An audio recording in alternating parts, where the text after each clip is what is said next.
Hello and welcome to Care Team Insurance and Financial Services Agent Overview of the Affordable Care Act HealthSherpa EDE Submission Platform. So the agenda of this training is going over the HealthSherpa Enrollment Submission Demo, submission tips, marketplace requested document tips, as well as customer service. So here is a short demo of the enrollment application software on HealthSherpa. Please take this video at your own pace, and we'll comment on specific parts of the application that deserve some attention.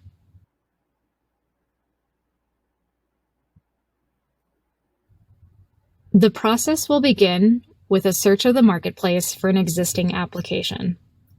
If your client has not enrolled via the marketplace in the past, no records will be found similar to this demo applicant, and you'll proceed to create a new application.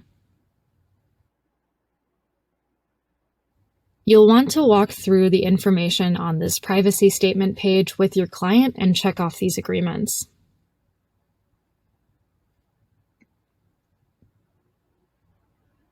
Because this is a demo, I'm skipping the Social Security number. When you're working with a client, you'll need to include this information if your client has one.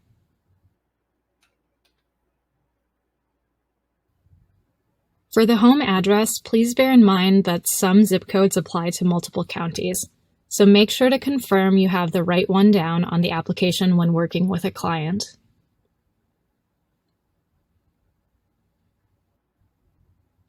On this contact details page, we do recommend you include an email address for your client, but you can leave it blank in the event that your client does not have one.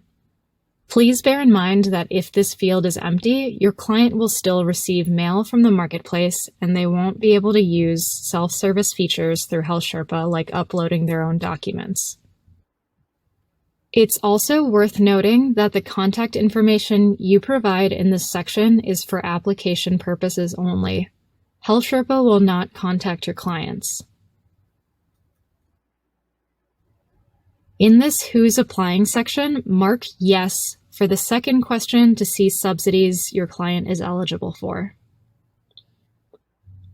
Also, add your applicant's spouse and tax dependents on this page if they have any.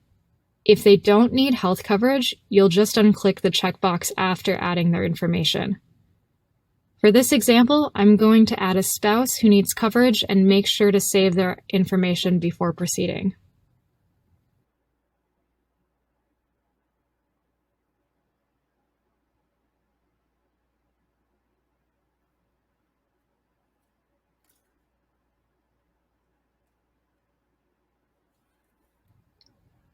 The following questions about tax information determine your client's eligibility for and amount of subsidy.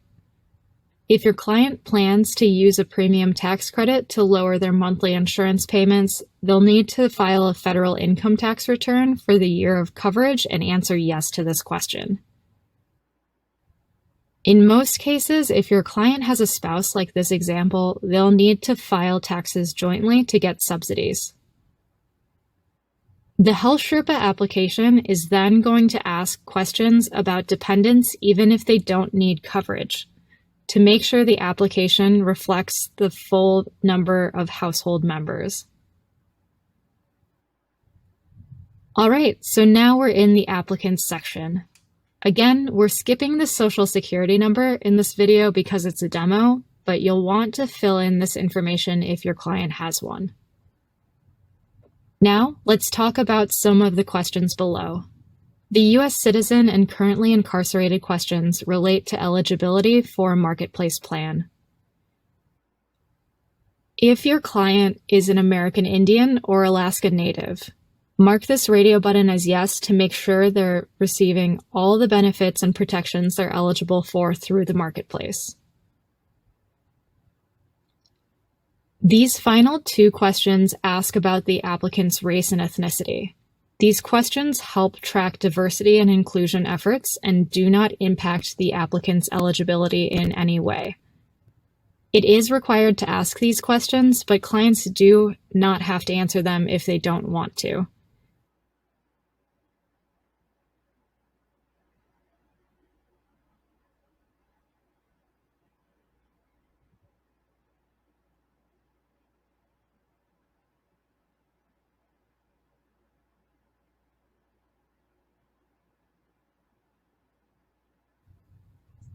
Now on to income information. When filling out this section, input the projected income for the client for the year of coverage. So if you're enrolling a client during open enrollment, put in an estimate for what the client will make in the upcoming year.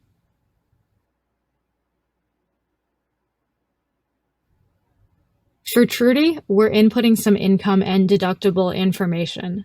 When filling out this section, make sure you click that Save button prior to proceeding so it sticks.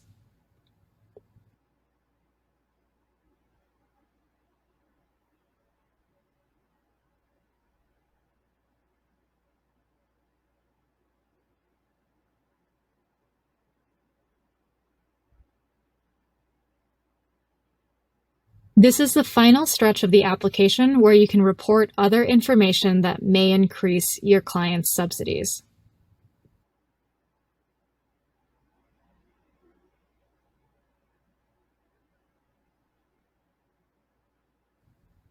These questions around existing coverage at the top are very important. You'll want to answer no to this question so long as the client will not have other coverage when the marketplace plan starts. In other words, if they're currently enrolled in a plan, but it'll end before their marketplace coverage starts, you're going to answer no to this question. You'll also notice some HRA and ICRA questions below. We're going to skip these in this demo, but please check out our walkthrough of an ICRA application after this video if you're interested in learning more.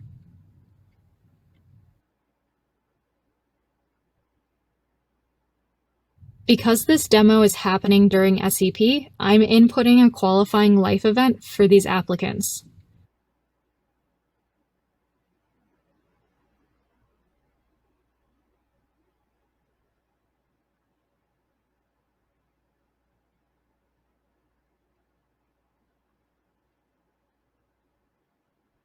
This zip code is an example of a place where you'll need to confirm the county.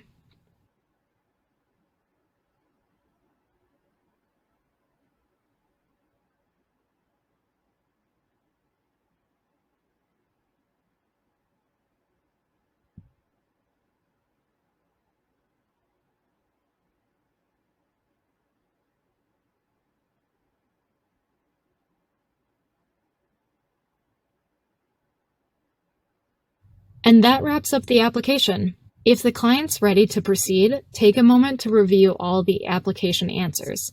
If something doesn't look right, hit the edit button for that section and you'll be taken right to the place where you need to fix the information. Everything looks good in this case, so let's continue and submit this app.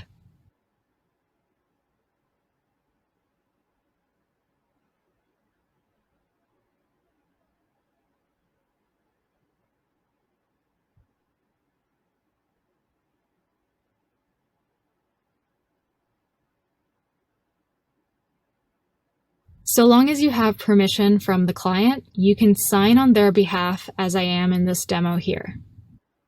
Once that's signed, you'll be submitting the application to the marketplace for eligibility results.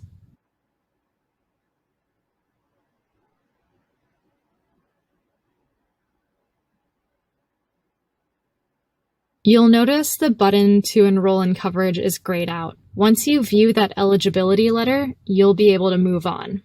So now that we've completed the application, we need to enroll the applicant in a plan. If the entire household wants the same plan, you can click that big blue button. In this video, we'll walk through enrolling these two applicants into different plans.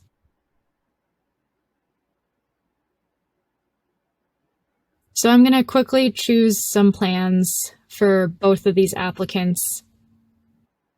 For a more in-depth review of this shopping process, check out our quoting video after this one. Before we move on and enroll them, let's make a quick note about commissions on split policies. Only the plan chosen by the primary applicant is going to be looked at for commissions. Let's continue to the confirmation page.